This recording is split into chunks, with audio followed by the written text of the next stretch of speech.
Hello, I'm Lindley Gooden. You are watching the third installment of Future of Utilities, the online series. In our second session today, we're looking beyond COVID-19 to create a roadmap for industry frameworks. We have about 40 minutes to look at utilities regulation.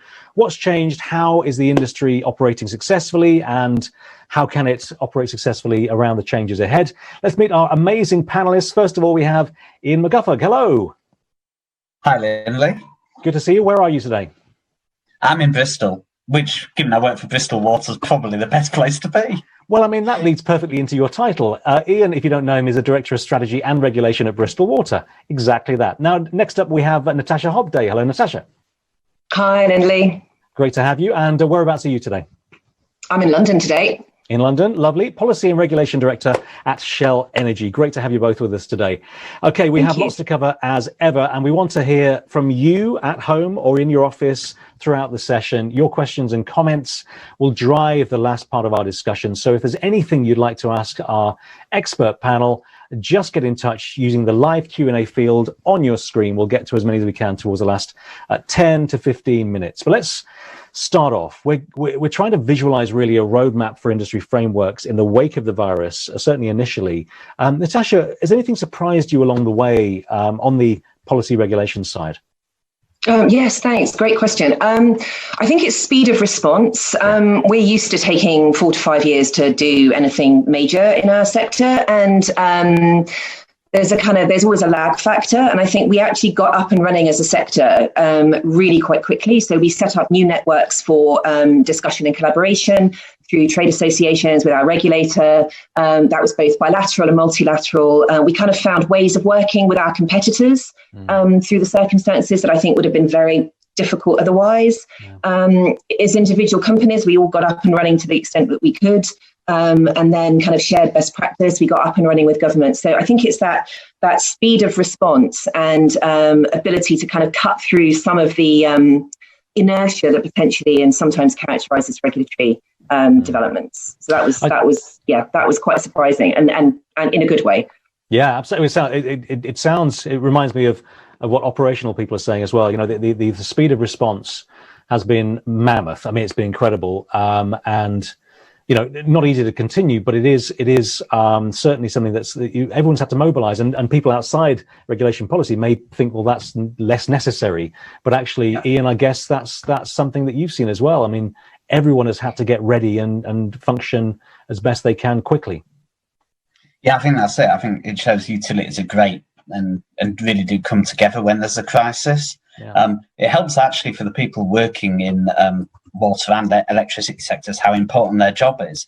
So, you know, if you're a water quality scientist and keeping that water there every day, and all of a sudden people are more interested in hygiene, it's a great reminder and motivator for people in the industry. And then they have gone out of their way to actually make this sure everybody's protected and realise the value of everything that we do. So it's a really good opportunity to show how great utilities are at planning for the worst. Sometimes we sound a bit negative as a result of that, or a bit risk averse in regulators' language, but actually the current times show why actually that's not always a bad thing. So I think it's a real chance, and I guess we'll all have to reflect afterwards how we feel about it, whenever afterwards is. But it's also a chance for us to learn something new about how we can do things different as well. So I think that's also important. I think we all pine for that afterwards time, don't we? But it's certainly not here yet. Yeah. But actually, I mean, Natasha, you mentioned something about collaboration. You know, collaborating within the company, but also outside. I mean, talking to regulators. How has that worked? Have you been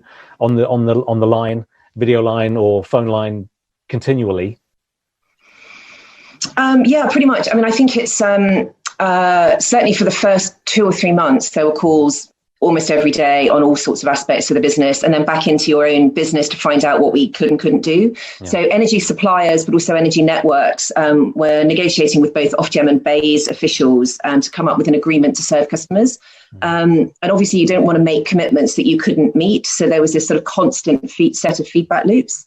And you can then riff off the back of those feedback loops as you go forward. So as some of the more urgent issues, at least were covered by way of a framework, you could then sort of work to fill in the details later.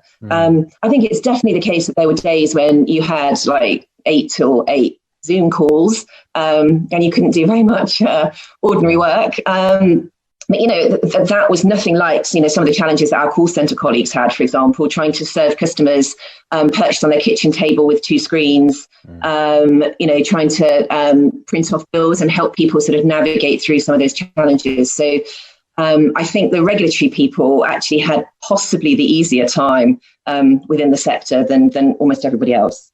Well, we will focus on the regulation in detail in a bit, but Iain, just before we move on to that, working together, your organisation, I guess it's highlighted certainly on the operational side, but I guess if you're not in the regulatory side of the business, you'd be surprised to see your regulatory colleagues there with you. I guess, working together has been something that's worked to a certain degree, but now needs to work going forward because the tough times ain't over yet. I mean, regulation is always there to provide reassurance to people. So actually, it's trying to say, let's get out what people are worried about, but then actually focus on the day-to-day. We'll come back to some of those issues later. And that was true with logging it for the regulator. What are the things people are talking about, but also giving reassurance that everybody was focused on the here and now, just for once, rather than planning ahead, making sure people doing things safely, are the customers still going to get their water. I mean, that's the stuff that is most important. Then you can say, well, we're going to have to think about the mechanisms and all of those points, and here's some things we need to do on those really quickly. Yeah. But actually, there's not parking some of the things, and that's true within an organisation as well. Yeah. Trying to deal with the here and now for a little bit, but then provide that reassurance, and then allow people to contribute about what they think should happen next. So that's how I see it. Absolutely, I think a lot of people will share your view on that one. It's been a test, hasn't it, for industry frameworks, Natasha? Anything been highlighted that needs to change? That is it highlighted the gaps and cracks? Yeah, I mean, I think we've got a lot of regulation that was developed, say, 14, 15 years ago. And although, pandemics were possible and certain sort of scale failures were contemplated, I think that the accretion of different regulatory rules and interventions, I think we realise when you take a step back and try to work out what to do through a pandemic, you realise that there's so much complexity, so much interdependence. We have a system called mutualisation in energy where if somebody drops out of the market or fails, we all pick up their costs. And so that really led to, quite a lot of the fears of the sector up front of, that what impact that would have on the supply chain. And I think that excessive interdependence might need to be considered. I also think that the level of complexity has reached kind of epic proportions. On the one hand, obviously it's quite nice to have a job where you can really get your teeth into it. But on the other hand, there's so many things that sort of are tied in and so many implications that actually you almost can't impact assess an intervention.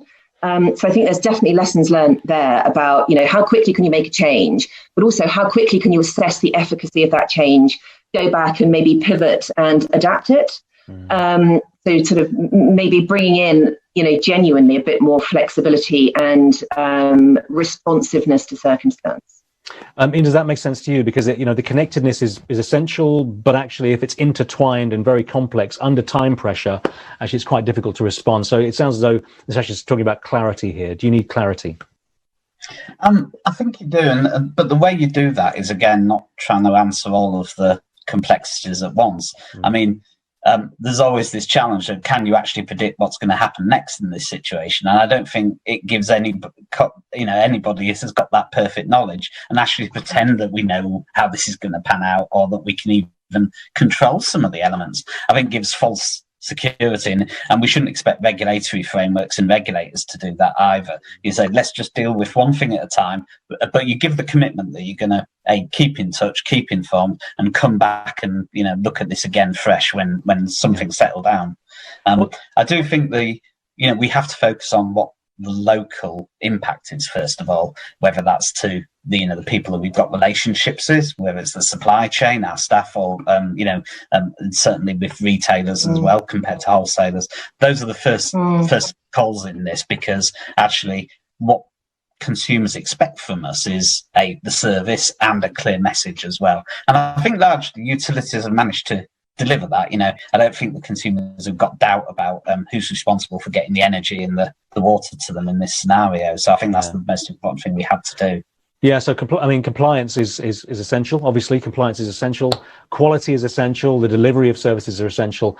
So you think, Iain, that that it's been fit, that actually it's you didn't need to use a bad phrase at the same time, throw the baby out with the bathwater. That didn't need to happen. I think that's right. It was better than that. It was a good chance to emphasise some of the collaboration that already goes on in the industry, because it was more visible and pressured that you needed to react in this situation. And I think that then some good examples of that for ourselves is we've got some advanced equipment that sort of measures minute by minute the quality of water and the pressure. And there was a new Nightingale hospital being built in Bristol, had no on-site storage. With our supply chain and some of the academic institutions that were involved in it, we just repurposed it to protect that hospital. And it was the people working in the water sector that came up with that idea and just managed to react to that situation and found something that we'll actually learn from and will help us plan better networks for the future. So that's a good example of what you can learn out of this type of situation. Yeah, Natasha, there's been a lot of pivoting. That word has been used a lot more than it ever was before lockdown. But how have you been able to, and perhaps with the policy or regulation in mind, been able to remove the barriers to the business? Because that quick, rapid action needed a really, I guess, a coherent view of what needs to be done for the business.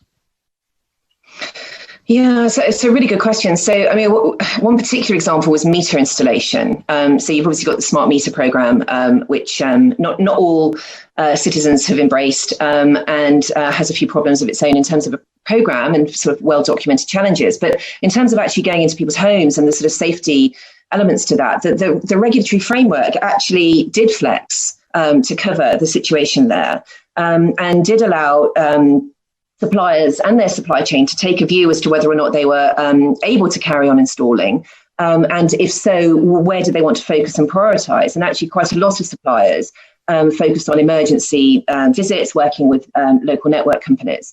So that degree of flexibility in a programme that is very, very heavily regulated sort of proved out that degree of ability maybe to forbear. And in certain other circumstances, I think it was the clarity point, which was if we take a decision to serve a group of customers who are really priority need, it may be that you sort of are not able to serve all of your customers. So to get a kind of indication from the regulator, okay, look, do your best, keep records, but let us know whether you weren't able to serve everybody with the high level of service that you'd like, that we can actually accommodate that. So I think that degree of regulatory forbearance and clarity was really, really helpful for us.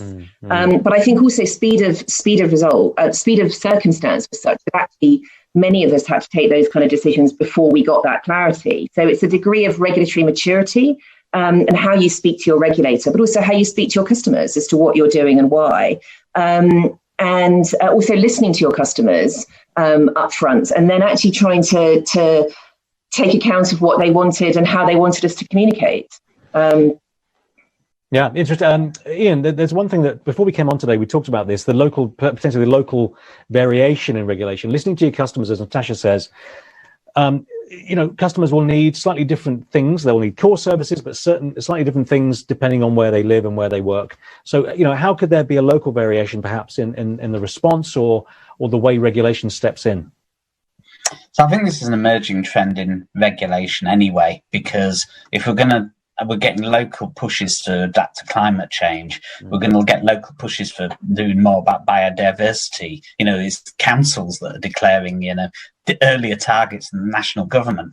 And I think the same goes with COVID and the response to that, because the only way we're going to help people out of this is dealing with the individual pockets. It's not going to affect everybody in the same way. And you can start to see how local lockdowns might affect utilities and staff as well. So our short-term planning's really had to focus on how do we make sure that we're resilient to those more localized impacts. And I think then when we come back to future price review frameworks, we'll have to do exactly the same. And I think we're going to have to do this anyway. So, maybe this is actually a good chance to start that adjustment, because certainly my stakeholders, I spend less time talking to Ofwat than I do to the people who actually want that local growth. So, in Bristol, there's a one city plan that's trying to plan how the community is going to adapt to climate change, district heating. And to do that, you need to plan the infrastructure under the roads better. And to do that, you need less transport on the roads, and to do that you actually need a different sort of housing development plan. So it's joining those things up. But if you think about response to COVID, it's going to be exactly the same. How are people going to travel around by public transport when they're less able to use it? And how do you start saying, well, how are my staff going to get to work or to leaks? Those are the sort of problems we've been dealing with in the short term, and building those relationships will help us with the bigger, the equally as big future challenges that are just around the corner. In some ways, Natasha, it's a matter of priorities, isn't it? I'm wondering, it's a really interesting point that Iain makes, and the service that you provide as a business, it's only important on the ground in that local area. You know, how we see our services is the only important thing actually as customers. So, but how do you fit that in to the overall business? How do you start to bring that local information in to maybe flex and move priorities, you know, with the limits of regulation around you? How do you bring that in? It's a really good question. I mean, what I don't think you do is explain to customers the complexities of network regulation and what's covered in their bill. We've tried to do that, and it doesn't really resonate particularly. And explaining to them the regulatory trade-offs between, local, global, and national, not great. But I think it is about a conversation. We are going to expect customers to pay for a lot through their bills going forward at a time of, significant financial hardship locally and nationally. And there are going to be significant industrial policy and industry policy trade-offs. I'm not suggesting that customers wouldn't necessarily be interested in those, but I think we need to think about how we get a mandate from customers for some of the things that they will be effectively paying for through their bill. And by which I mean, we've got social and environmental schemes in energy, which are already being paid for through the electricity bill. We've also got, potentially the socialisation of bad debt costs through COVID and any other costs that we incur, but also likely sort of network investment costs and various other things. So I think it is trying to have a conversation with customers and listen to them. We definitely hear from customers that they would like to get their power from the wind farm across the way. And, there are things that are really interesting there, which is we've all been forced to become much more visibly local through the pandemic. And how do we help customers support their local area, if you like, whilst also maintaining a kind of national backbone? So for me, it's all about conversation and listening and trying to derive a mandate from customers to do everything that we need to do, and then prioritize. Yeah, it's fascinating. Actually, it makes me think of, especially with the challenges that we're going to face in terms of vulnerable customers, a lot more people will become vulnerable. We don't know who will be yet. So that will happen, Iain. But what's interesting from what Natasha says is that potentially the information that you get from your customers could feed into guidance for the government. It could feed into the way regulation shifts and changes. The fact is, you have eyes on the ground. Customers will be talking to you. So I suppose that can feed into something that, especially with vulnerable customers in mind, will be valuable information going forward. Yeah, and one of the challenges is actually the most vulnerable are not the current customers, the people in work, perhaps even to a degree those temporarily on furlough, but we'll see what happens. Actually, the people that we're most worried about is the future citizens, actually the people who are going through university or missing out on the education now. And actually coming back to the point about the workforce, and I think utilities this applied to, but it applied to probably everybody, the hardest thing for people at work was, again, it was emphasising how those with childcare responsibilities, how do they manage work while also worrying about the education and how their kids were. And I think that also applies to coming out of this, because you think about utilities, that people who've been customers of us a long time tend to understand water and electricity networks, and the older generation remember when they weren't as reliable as they are now. If you go back to the 70s when I was growing up, which I'm showing my age now, 3-day week, power cuts, rubbish not being collected. That's not in the younger generation's experience. And to a degree, they don't understand actually why it's quite good to work in the utility industry and how interesting it is, because that experience and that question of, how do I get my water, how do I get my electricity is not out there. So that's the next opportunity, is actually how do we help the next generation to see where those opportunities are, given that we're quite privileged working in a utility sector, which is, frankly, everybody still needs water and electricity. So compared to a lot of jobs and workforces out there, actually we're quite privileged to be in the position that we are, and should be grateful for the regulation we got that also helps protect us. It comes down to really clear communication again, doesn't it? I want to talk about collaboration and where we're going from here very briefly in the next 5 minutes before audience questions. But collaboration, Natasha, yes, there's been a lot more collaboration. Silos have broken down to a certain degree within businesses, but actually looking to the outside world and getting advice, support from the outside world, building networks, not just within utilities, but also outside. How important could that be so that we can all push the economy forward and keep the businesses running? I think it's absolutely vital. I think we've got loads to learn from other sectors. I completely echo what Iain has said about the privilege of working in the utility sector. I'd like to think that we've got a lot to teach other sectors, but I think kind of almost like having a catapult that kind of crosses all sectors, because I think we could learn a lot from digital industries and fintech. We could actually learn a lot about logistics from the supermarkets. There's all sorts of things that we can learn and share.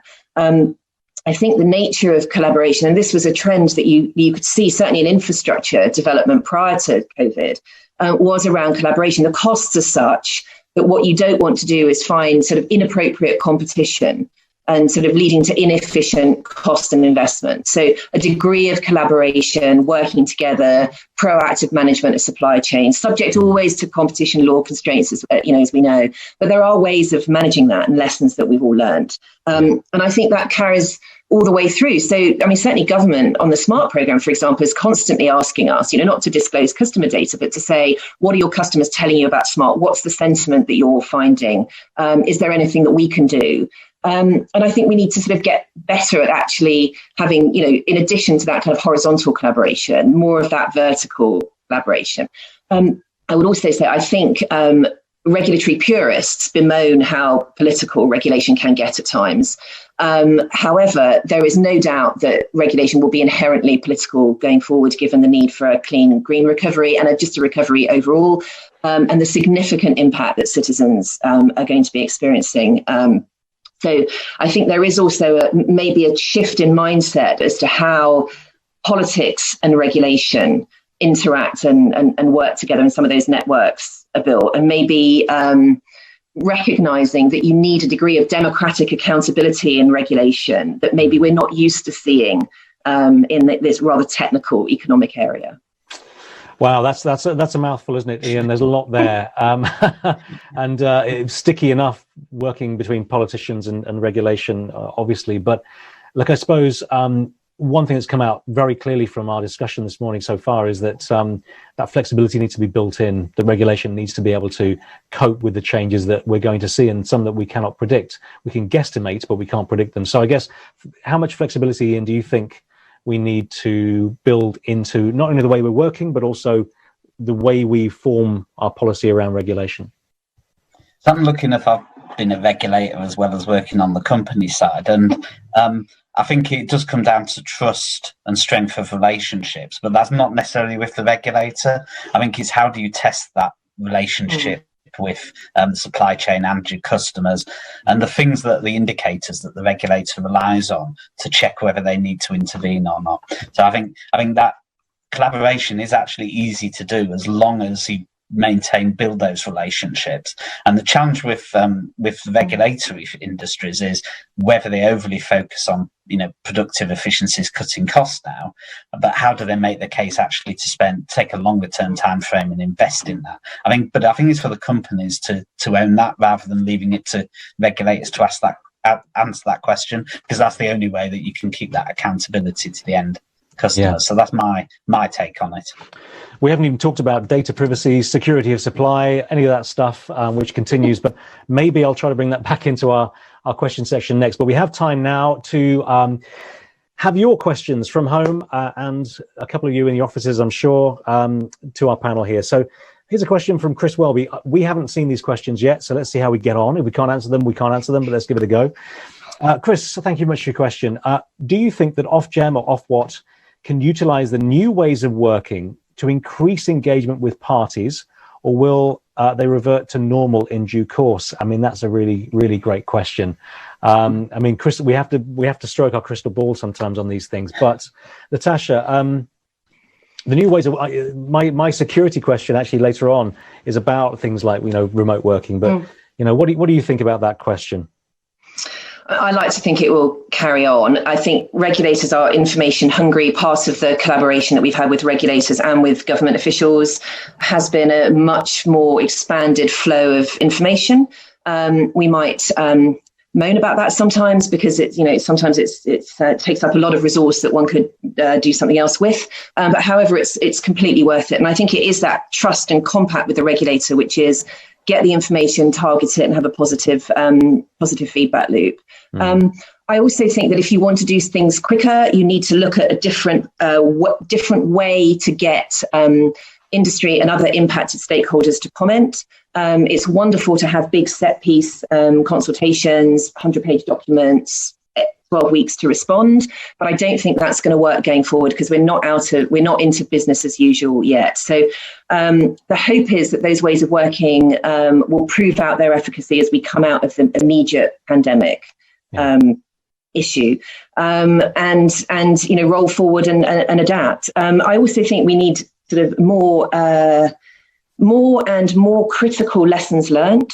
And you can only have critical lessons learned if you've built that trust. So I think we need give us a couple of weeks to see whether the trust is still in place on both sides, or indeed all sides. And then let's be as critical as we can about what we've done up till now, and build in, some best practice going forward. Iain, great. Two really big things there. The last point, but also then the way that consultations happen, the way that the industry comes up with ideas for regulation. Big set pieces take a while. They take a long time, and they take a long time to draw conclusions after them. So, again, if we're going to talk about flexible working, flexible regulation in some way, if that's even an option at the moment, then I suppose the way we collaborate has to be quick, nimble, definitive to a certain degree, and on we go and keep on moving and keep on moving. Yeah, and I think what I'd observe is the regulatory frameworks have become far more complicated than they used to be. We are building incentives on incentives, and of course that we find there's actually less dialogue than there was 5, 10, 15 years ago. It has been replaced by very technical consultations. And I think we all have to step back and have a think about why that is. I'm not saying that's the regulator's fault either, because often the solution is, well, okay, we'll put this extra adjustment on, and it can be company driven. So we have to think carefully about that. But I do think there is this general challenge that if we crowd out the time for actually building relationships and trust, as Natasha rightly says, we also have to look at the space. And I think complexity is the main challenge we face, because it may be obscuring us from the really complex problems that we're actually trying to address. And there's been a fair bit of intervention, obviously, recently. Natasha, we talked this morning. I mean, probably people haven't, as you pointed out, haven't read through the 150-page document yet. But network charge controls. Hey, what's happening from your understanding? Well, so, I mean, Ofgem's looking at sort of round 2 of its incentive-based network charge control regime. Published this morning, it's the national transportation networks for gas and electricity, the local gas transportation networks, and the electricity system operator. It's a huge sort of swathe of proposals. At heart, it's about bringing forward, real and material network investment sooner rather than later. And seeing if you can kind of prove out some of your business case. Overarching aim for Ofgem was before, and they still express it to be, lower price for customers, but they're actually kind of reprofiling that and saying we may be able to get sort of lower price through a sort of cut in network cost and investment immediately the price control takes effect, which is next year. But actually, given the scale of investment that we need, it might rise towards the end. They've also done something quite interesting. I haven't really got to the bottom of every element, but they brought in flexibility. So they give a firm indication of, for example, innovation funding and other types of R&D and specific investment support. The fact that if you do a good job or you argue a good case, then you might get more money. And you can they called it reopeners, which I think is a great way of bringing in a degree of flexibility, because as we now know, it's very hard to predict what's going to happen. Equally, you need a degree of stability because it's a charge control. I think the other aspect, which is really, really interesting, is it looks as if they are recognizing some of the new trade-offs that will have to be made. So, for example, investment and jobs. but also lower prices for customers at higher quality with a sort of supercharged, clean digital network. Those are all big asks, and they may conflict at some point. So I know everybody says this, but I suspect the devil will be in the detail as these things are implemented. But so far, upfront infrastructure investment, lower prices for customers, generally through lower profits for network companies, and the ability to be flexible. So I think they've listened to quite a lot of what lots of different constituencies have been telling them. Iain, that's the reopeners point that Natasha just made. I'm glad Natasha read through this, because I certainly haven't. But yes, I commend it. 187 pages, core document. It's a corker. Wow, that's it's a quick read. Do it between answers, please, at home. Yes, the reopeners. It's good to see. Difficult to achieve, but good to see innovation in there as well. The fact that I've been lucky enough to be on a few discussions in the last few days about the recovery after COVID and the stages of recovery, and innovation and investment and future business is up there in the later stages. Potentially, these recommendations, whatever happens with them, could kickstart a little bit more of a different way of working, perhaps more digital technologies involved as well. Yeah, I mean, I'm not a big fan of reopeners. I think we've got 5-year price reviews that seem to take 5 years to do, and then we put change mechanisms within them. So I'm not commenting on what Ofgem have published, because I haven't read it yet, and I'll have to bow to Natasha on that.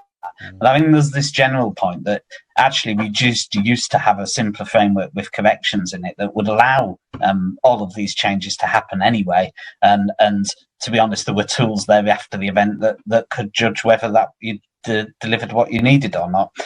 So I think there's a real question there about whether all of these reopens and complexity are needed, and whether there isn't a better approach. But I'm not commenting on the specific document, but I think that's the question we have to come back to, because if you think about that, why have we got a 5-year price review, but then we're actually going to have re-reviews almost all the time? I think that's a big concern, because we will be spending time focusing on regulation rather than the delivery if we're not careful. But I'm not commenting specifically on Ofgem yet. So no, understood. But it is one of the touch points. When I do get a chance to go through and read it, that's where my thought process will be going. We have a networking break after this. Maybe there's 20 minutes of your time you could spend then. But a specific question here from Brian Tyler. Let's see if we can answer this. It's specific. Should the European Chemical Agency provide an amended regulatory strategy in light of COVID and alternative requirements for treating chemicals? I don't know whether you're able to answer that.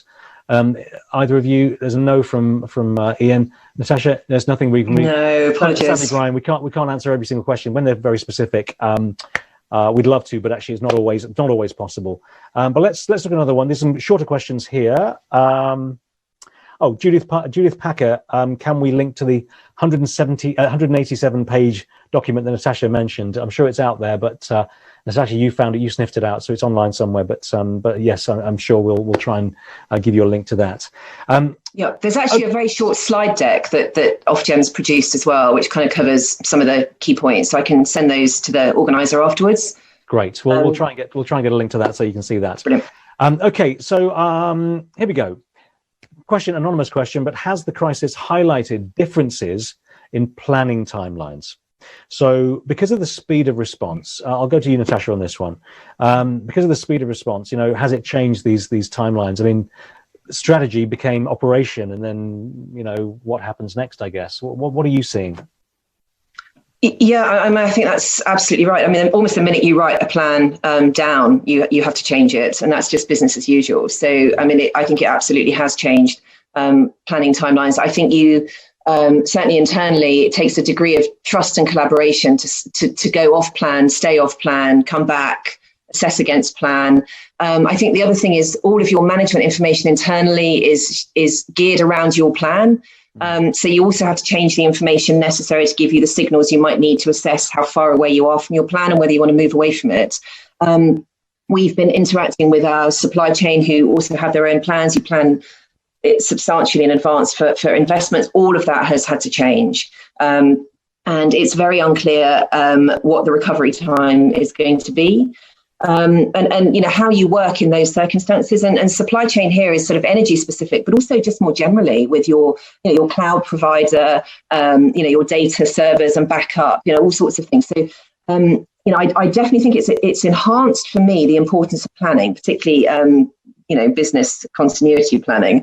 But it's also highlighted for me the fact that it's actually also about the information you have internally to assess how you're doing, even if it's nowhere near your plan. At least you have that data. So it's definitely worth continuing investment in that.